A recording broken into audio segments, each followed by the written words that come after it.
các bạn là cô là ảnh hưởng đến thế cái nu ảnh hưởng đến tên nu bảo anh tu là pha anh này ra xin chuyện đó là cô tu là pha tên November ni khát sáng hi som pakwa họ luôn pui kan lo man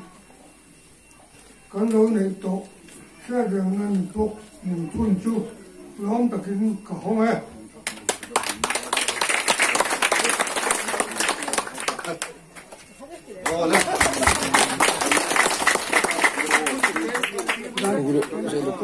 Dạ, đi ra tân hồn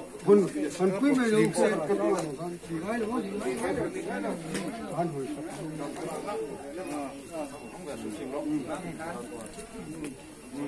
tiếng này cô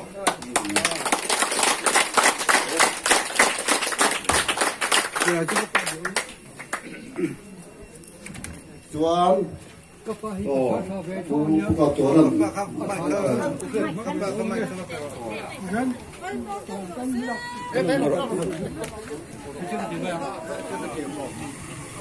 lúc giờ này khi có việc thằng đi cho lúc này